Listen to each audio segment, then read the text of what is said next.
Hey guys, I'm joined today by Kevin Maloney, the CEO of one of the, if not the biggest Bitcoin IRA company out there. And I trust this is going to be a great interview. Came with the hat. I love it. Crypto Dad. What I think I know, but what is the messaging behind the Crypto Dad hat? I think it really means the traditional working professional investors, the crypto curious, the dads, soccer moms, soccer dads, people with kids that are doing everyday normal life stuff that were sitting at home during COVID and thinking, what might crypto do for me? I should get involved at some level. Not betting the farm, but definitely crypto curious. We call those the crypto moms and dads, guys like me. Yeah. Not an expert, but I'm definitely curious. I like that, and I know you said before that this is like kind of maybe the more boring side of crypto in a sense, right? And when you think of dads, like you think of dad jokes, but then you also think of the serious dads that take their finances seriously and want to invest in their kids and want to grow wealth so they can get out of the rat race and teach their kids stuff.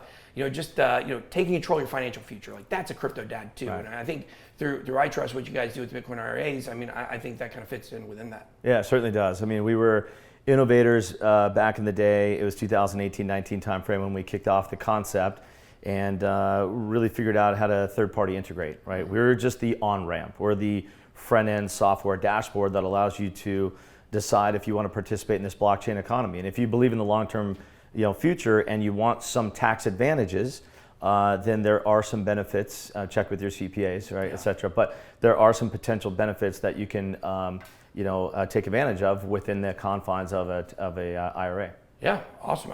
IRA stands for Individualized Retirement Account, correct? Individual Retirement Account, correct. Yeah. Yep. So this is great. We love crypto dads, but I don't know if you know, but one of my biggest flexes, like you, I also have great hair. So, ladies. Okay. I know it's actually the men who are going involved there looking with jealousy now. So let's get into like something that's been a very big topic of conversation. We've had the ledger thing that just happened where maybe there's a backdoor for, someone to get your private key, something like that. Custodianship is really, really important to people.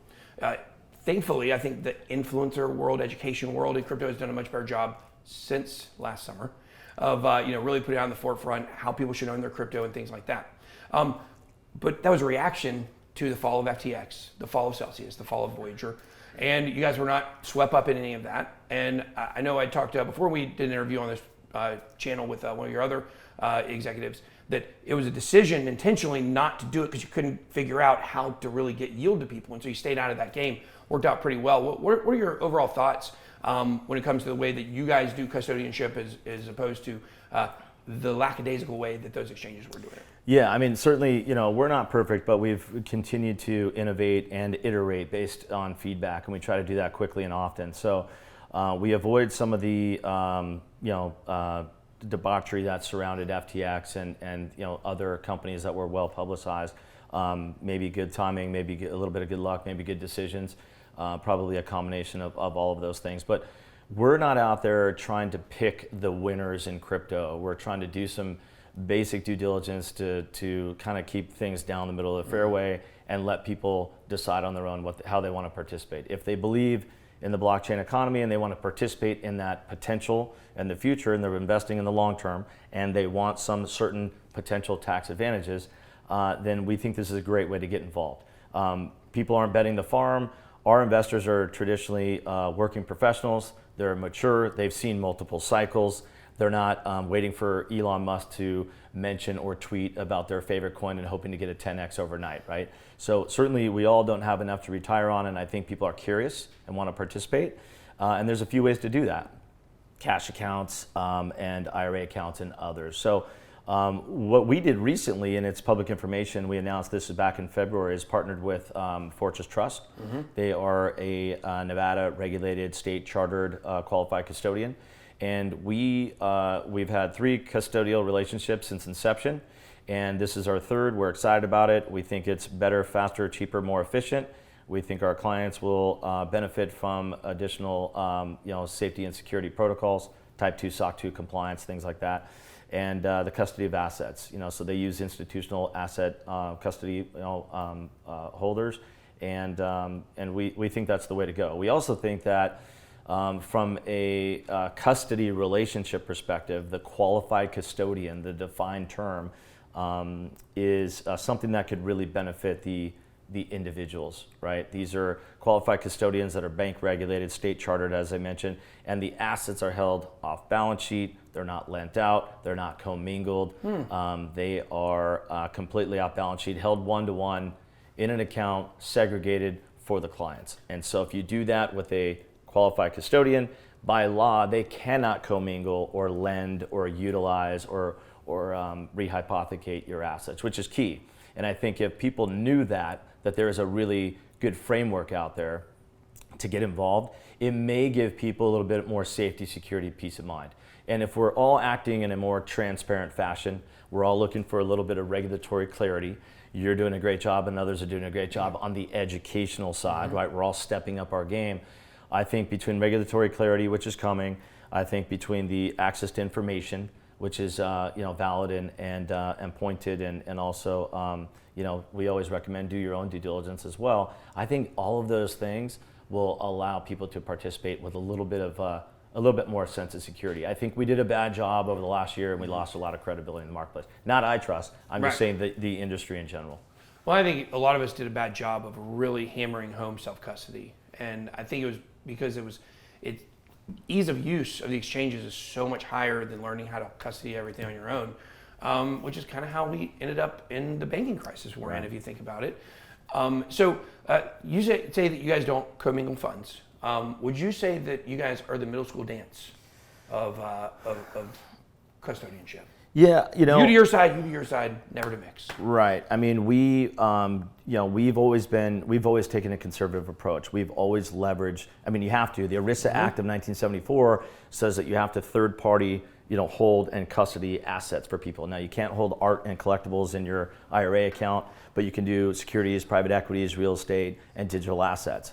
And so that's a great thing. There's rules in place that protect from bad actors, right? There's bad actors in any business. Nanotechnology, cannabis, you name it, they're out there. But they can change. I mean, Keanu Reeves is good now. Yeah, exactly. And so you're going to get bad actors and you're going to get bad business models also. And so there are good people that had good intentions with bad business models. Those didn't work out. Then you have bad actors. Those didn't work out because the world's pretty efficient. Information flows pretty quickly. It's hard to hide stuff after a while. So yeah, middle school dance, I would say we're pretty conservative. So we are the on-ramp onto the freeway. We talked about it earlier, right? We're the on-ramp. iTrust Capital is the dashboard. We're the integrator. We've brought together all the third-party entities and probably the most regulated side of crypto, because if you're doing business with a qualified custodian, a true trust company that's bank regulated, state chartered, for example, Fortress in Nevada, then you can't touch the assets. You can't lend them, you can't rehypothecate, you can't commingle, you can't pay other people's bills. And the fact that you can hold them one-to-one in segregated accounts and daily reconcile these accounts is really key, right? That transparency is cool. It's important, it's needed. And if you can get monthly attestations or do something to provide additional clarity and transparency through outside third-party audits, that's great too. Fortress uses, they have their technology. They have their institutional Fireblocks relationships for custody of assets. They have other liquidity providers. So we're sort of getting all in one through Fortress, and we'll continue to be the brand, the dashboard, and the on-ramp. Now, when you get onto the freeway, I'm using an analogy, you get to choose the car, the lane, and the speed you want to go, right? We have guardrails up, like in the bowling alley for the kids, right? We've got our guardrails up. But you know that they won't put those up for adults if you don't have kids with you. I learned that when I asked. You tried too? We went bowling the other night. We took the whole team bowling to celebrate some milestones, and we couldn't get the bumper rails up on my lane. I needed them for sure. Yeah, I'm horrible at bowling. But it is, the world's changing, right? And so we're adjusting with that. And we're also working with some of the regulators and responding to inquiries and educating the regulators on how we think that this could really benefit the masses. And if the regulator's job is truly to protect the little guy or the little gal, right, the crypto moms and dads and everyone else curious and participating, then I think we do need regulatory clarity. We do need access to information, and we do need some protection around the assets where the exchanges, we're not an exchange, aren't holding your assets on their balance sheet and maybe using them to pay my bills or someone else's bills or something else, right? So that's all happening now, and these options are out there. And we're hoping that more people are exploring how to participate in a safe, secure manner.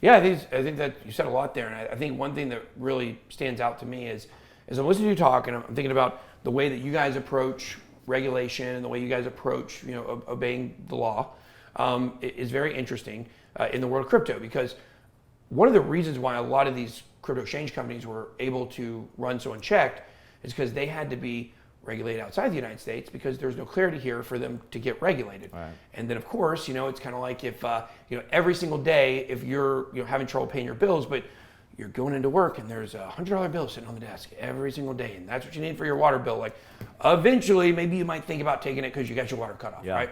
So basically what I'm saying is with these other companies, eventually the cookie jar was open, they were going to put their hand in it. And so you guys have done it a totally different way because you're grandfathered in with regulation because it's IRA regulation. It's not necessarily crypto regulation. Right. So what has it been like? Has that helped you guys to always lean more conservative? And what does that say about the future of innovation in America when we do get regulation? I welcome innovation. My background, I was a compliance officer in my early finance days at PIMCO. It's a large international, it started off as fixed income asset manager, $2.5 trillion under management at one time at the peak. So I appreciate the compliance. I don't always love it, but it's needed. And if you don't have the culture where compliance is needed and respected, even though sometimes it can be a hassle, it is, if it's not in the DNA, it's very difficult and expensive to get that or build that culture. And if you look at other companies, we've talked about earlier in this conversation, like whose live in polycules, whose founders were 10 years ago, that have only seen this trajectory in real estate, equities, and crypto, and you never had any adults in the room with a compliance background, and you think that you're a genius and you cannot lose, but again, you've never seen a cycle, and you've never had someone say, hey, if you knew anything about broker-dealer, FINRA, NASD, or SEC rules and regs, none of this would be acceptable. Even if we're not held to the FINRA rules and regs at this moment for digital assets that are utility tokens, we still act like, with a bunch of guys on our team, traditional backgrounds, and act like the regulation is here and now or forthcoming. And it's so much easier if you have that DNA or that culture innately embedded into the company. But again, if you're a young person, you've never seen a cycle, and you've only seen this, and the floodgate opened up and dollars were flowing, and you thought you were just brilliant, but you might have been lucky or just had good timing. Yeah. It is difficult. We've overspent on the legal side, but I think it'll benefit us long term for a couple reasons. We did go down during the insolvency. Yeah, I mean, we stayed away from some risky assets. We don't pick and choose. We spend a lot of money on doing our own due diligence, but we still don't have a sales team. We don't pay commissions. We don't recommend anything. We are truly the software that allows you to get on and look at your dashboard. Behind the scenes, there's a lot of third-party integrators. Many of those are regulated, right? Banks and trust companies, et cetera.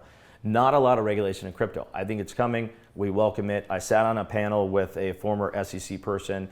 They're damned if they do and damned if they don't. There are tens of millions of Americans participating in the blockchain economy, and if they shut it off, you're affecting millions of people's potential retirement. And if you let it go free, nilly-willy, there's no stakes or framework around which we should operate. So they're stepping carefully. I think they're starting to make some waves in the business. We're all getting inquiries and we're all responding accordingly. But again, if you're doing things by the book, and you've always done things by the book, and you spend a lot of money with expert law firms to try and do things by the book, my whole thing is work with the regulators, do what you do best, hire others to do the rest, and figure out how to deliver value in a safe, repeatable, scalable manner. And that's really the key.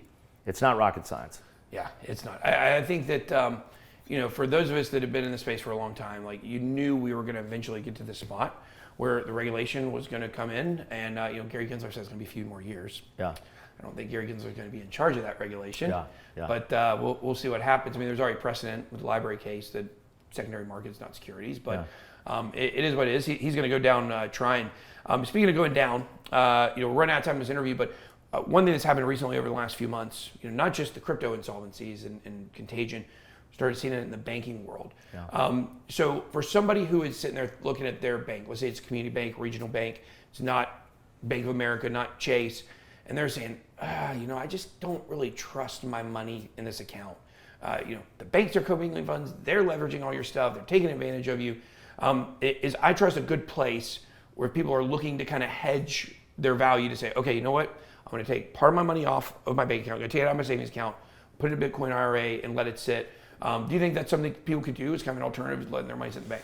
Yeah, look, I mean, at the end of the day, if there's, we're sitting on a couple of $1 billion in assets, and at any one time there's hundreds of millions of dollars. So that capital is sitting in large, well-known, stable banks in,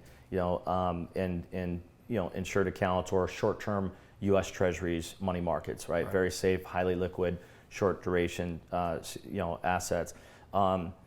We are working on a product that I think would benefit millions of people. We're working on a product that, as you onboard onto the iTrust platform, and by the way, we don't have hundreds of coins, right? There's, what are 10,000 coins out there probably? Maybe 24,000 on CoinMarketCap. 24,000, wow. I mean, it's grown immensely, right? So we think 100 are reasonably viable. Okay. We don't actually recommend or speak about those, and of the 30 we offer, right, we're pretty conservative. Those are generally top 50 coins by market cap. Again, we always say do your own due diligence. We don't recommend. We don't pay commissions. We don't have a sales team. But you just want to give people options. Yeah, there are options, and we will be adding another half a dozen coins that are utility assets. But we are looking at, because of the interest rate environment we're in, if people are sitting on cash, they don't want to be in crypto. If it's coming down, a lot of people are sitting on cash. We're looking at options where we can offer some yield on people's cash positions, so they don't have to take it out of their IRA.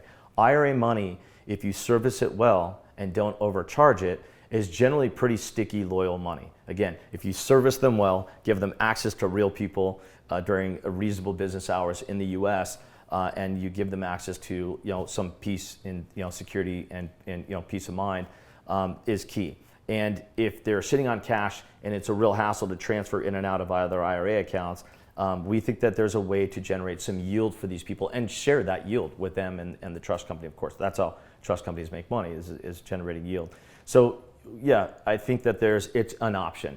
Don't bet the farm, don't put all your eggs in one basket, but it is an option to have a trust company. If iTrust Capital goes down, God forbid, like we go bankrupt, if Fortress goes bankrupt, the state still steps in, and 1-to-1, your Bitcoin is held to your name, and you still get those dollars or assets, which is really refreshing. If other companies go down, that may be lent out to some island overseas somewhere, and you may not get your dollars back, right? So read the terms of service. Some people that went down disclosed everything in their terms of service, just that people don't generally read it. So terms of service is really important. Well, that's something I would like to see regulation on. I'd like to see some regulation around crypto exchanges and what their terms of services need to say. Because obviously with the Celsius situation, a judge said, no, actually, those are the company's assets. They're not your assets, even though you put them on there and, because of the stuff that was in the terms of service. It was fully disclosed. Yeah, I think the terms of service, I think they used it to take advantage of people, though. So sure. Want to get that cleaned up. But yeah, so I think that definitely, we're a big supporter of you guys. Thank you for, being a sponsor and a partner of the channel, of course. There's some really interesting, conversations here at the Bitcoin conference. Obviously, I don't know, since you guys have some altcoins on there, maybe the Bitcoin maximalists don't like you. I don't know. Yeah. But I do know, I think you guys are doing a good thing. I would say a significant portion of our assets and our clients' interest, obviously in Bitcoin and Ethereum. So the biggest position by far is Bitcoin. But look, we think there's some new and exciting projects that are coming, and if people have good teams with good track record or deep tribal knowledge and the due diligence checks out, we think there's some exciting opportunities that are coming, and we're always looking at sort of the new and up and comers. But look, we're just trying to keep it slow and conservative down the middle of the fairway. That's it. Yeah. Slow and boring. Yeah. That dad life. It's good to see you. Thanks for having us, by the way. Yeah, It's absolutely. good to meet in person. Super stoked to be down here in Miami, and we're going to go see if we can make some Maximos mad this week. Yeah, and let's play pickleball sometime. I just started getting into it. So. Oh, man. Nothing like tickling the pickle. That's what I love. Love it. So, all right. Well, thank you so much, man. Yeah, thank you. Appreciate it.